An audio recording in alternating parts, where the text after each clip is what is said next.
Bonjour à tous! Vous souhaitez vous mettre à l'aquarelle mais ne savez pas par où commencer? Dans cette vidéo, je vais vous montrer 3 matériaux qui pour moi constituent le starter pack de l'aquarelle. Je suis la Pixel et je suis artiste freelance. Bienvenue!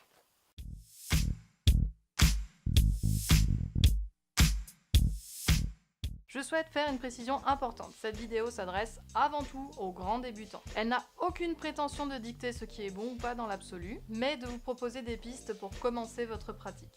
Le budget de ce pack est d'environ 25 €. Si ça vous semble élevé, sachez que c'est un investissement raisonnable pour commencer. N'hésitez pas à nous suggérer votre propre starter pack en commentaire. Pour moi, le matériel de base est composé de 3 éléments.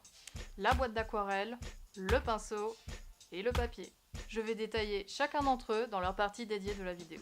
Les liens pour vous les procurer sont disponibles en description. On attaque donc par le premier point qui est la boîte d'aquarelle. Je vous conseille de vous procurer une boîte d'aquarelle fine de 12 godets comme celle-ci.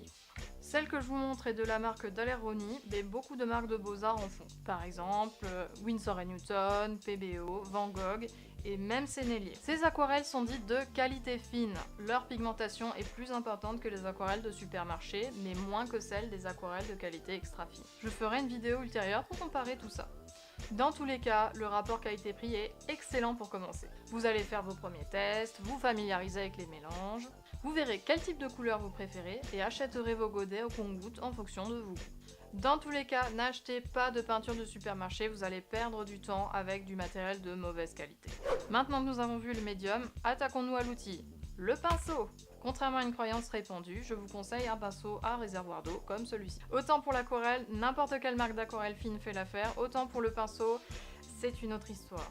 En l'occurrence, ce pinceau est de la marque Pintel. Assurez-vous de choisir un pinceau dont le débit d'eau est maîtrisé et qui ne fuit pas. Car c'est tout l'intérêt du pinceau à réservoir d'eau. Il s'occupe du débit d'eau pour vous. La maîtrise du débit de l'eau, c'est la raison pour laquelle je recommande ce genre de pinceau aux débutants. Et c'est pour cette même raison qu'ils ne sont pas les seuls à l'utiliser. Par exemple, ceux qui font des carnets de voyage s'en servent aussi pour éviter d'avoir à emmener un pot d'eau.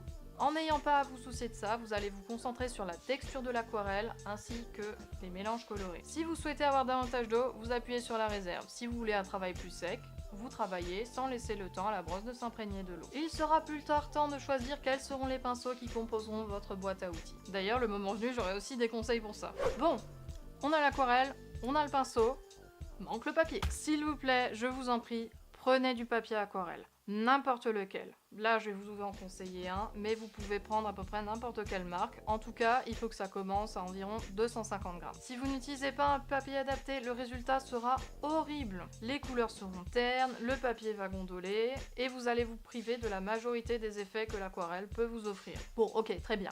Qu'est-ce que je conseille ? Prenez donc un bloc de Canson Aquarelle XL au format A4.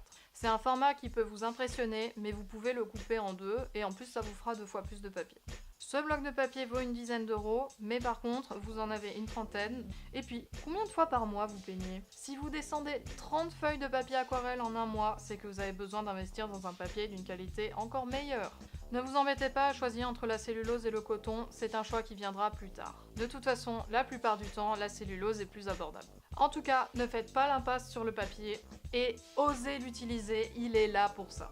Et voilà, nous avons fini de parcourir la liste du matériel pour se mettre à l'aquarelle si vous n'en avez jamais fait. Si vous avez des questions sur le matériel que je vous ai présenté ou des suggestions, n'hésitez pas à les écrire en commentaire. Si vous souhaitez ne rien rater de mes vidéos, abonnez-vous à la chaîne et cliquez sur la petite cloche pour être averti de chaque mise en ligne. Si vous voulez me voir en action, vous pouvez me suivre sur Twitch, le lien est disponible sur la chaîne. Vous pouvez également me suivre sur Facebook, Twitter et Instagram, les liens sont disponibles dans la description. On se retrouve bientôt pour une vidéo, on va passer à l'action avec tout ce matériel.